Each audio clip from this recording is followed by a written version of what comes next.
Chapter 2, The Bath of Temptation. I remember one day I felt something out of my penis, and in the morning of that day, I saw a sticky liquid on my private part.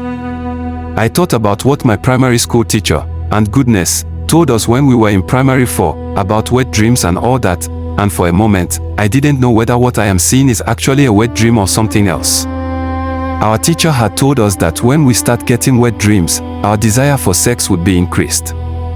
I thought this is exactly what is happening to me right now and more because I began having sexual pleasure from that day. It was on a Sunday morning, a beautiful Sunday morning, and my siblings had gone to church.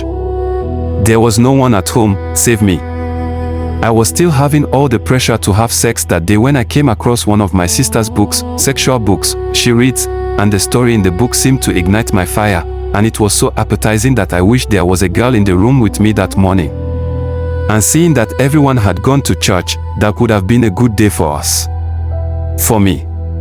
I read the books, and read until I came to this one with the most explicit sexual pictures. I would call it a magazine. This magazine was bought by my brother in Port Harcourt, and he left it there before going back to PH. Apart from the usual pictures of romantic duos in the magazine, there was a corresponding story underneath. I read it and read how a lady was in love with another young man. Both loved each other well, and the boy was an undergraduate in the university, and he was running a business. The story continued to state that the boy wished to go to Toronto and enroll in a business school, promising his girlfriend that she'll meet him there in Toronto where they would wed. Unfortunately for the girl, her boyfriend got another beautiful lady from Nigeria whom he wished to marry. It was a sad story. I felt some form of release from my sexual anxiety, a slow and mild pain, or pleasure that crept out of the urethra. As I was saying, she went to his house, and seeing her boyfriend with another girl, she felt dejected. On the short run, she'd poisoned her boyfriend.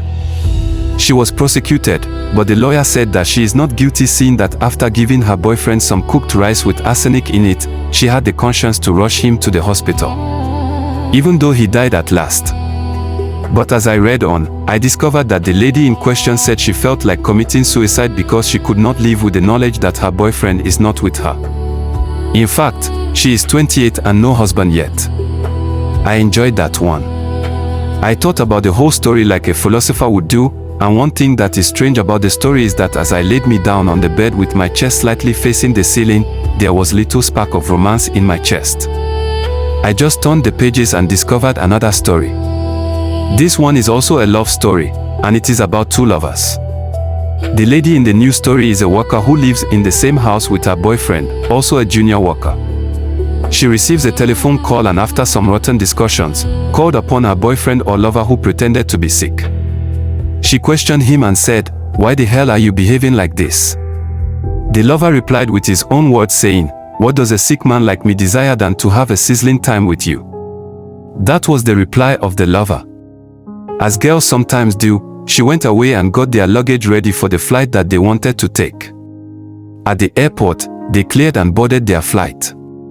Right inside the plane, the young lover boy was sensing how that his madam is feeling uneasy and restless. He asks why she feels uneasy, but the madam scratched a message on a paper and handed it over to the young man and went straight to the door that led to the restroom. I am going to explain to you what happened in the restroom, because it is the birth of masturbation in my life. Because that story happens to be the first sexual content that ever entered my mind and the one that made me into a masturbating machine. As the young lover boy picked the script, it read, "Meet me in the toilet now." He delayed a little bit to have enough time to think about what was going to happen, and after recognizing nothing of himself, he made his way to the toilet, to the exact door where the madam had entered. He'd knock once, and the door flew open. Grabbing him now, she speedily removed his shirt, enveloped him with kisses. She unveiled her boobs, and the young lover was like dying because of the pleasure. Quickly, he began sucking the life out of the round, supple, dual unges that stood firmly in front of him. As he did so, she groaned with excitement. As he did this, he pictured a movie that he'd watched where two lovers like them were killed by a snake in a plane. This, however, did not distract him from fulfilling his aim at the moment, and besides, a movie is nothing but a movie. He kept sucking voraciously. As I read this very story, I was very happy because I had seen what my heart desired. I made every endeavor to search out the meaning of any word that is new to me from the dictionary so that I can understand the entire storyline.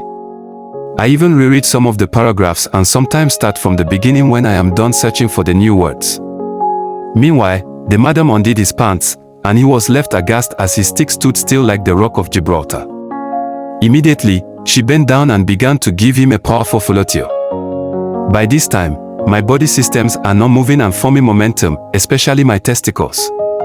I just imagine every piece of this which I'd read, and it makes me to feel like I am moving, satisfied with what I want, actually. I was even rubbing my body on the bed, to tell that I really want to do this thing.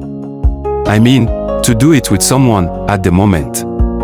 When she was sucking, he was set on fire badly and could not understand what she is up to. She sucked and sucked and sucked and sucked till the guy was exhausted, and skillfully, he just removed her mouth and turned her down. Look, by now, she is totally nude and all legs wide open. He looked deep into her inviting triangular valley, and without ado, he slid his stick into her. I did demonstrate this as I read just this paragraph. This is the most intense part of the story, and it is getting me high. I felt something coming out of me from my urethra. I felt I put my thing into a girl's thing. In fact, I was deeply in the mood. At this point, MMA, my grandmother, called me. I never answered, because I didn't want to miss this moment. As he did, she moaned, and he rocked her vulgarly to the point that she began saying, "Push him faster."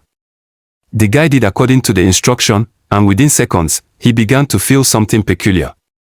He felt like he is on top of the world, filled with sweet nothing.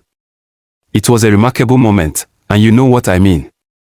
Seconds later, they ended their discussion, and when the plane landed, they were feeling like people who had been to the moon. The line that ended the story is when the guy said, "Next week, I am out of here." After reading this story for the first time, I read it again and again, up to 4 times, and the parts that I read so carefully are the sex scenes, which is, for me, the most powerful parts that can do the satisfaction that I craved. It made me become busy with my body movement on the bed. I was surprised when I began to feel sperms coming out of my penis. For the first time.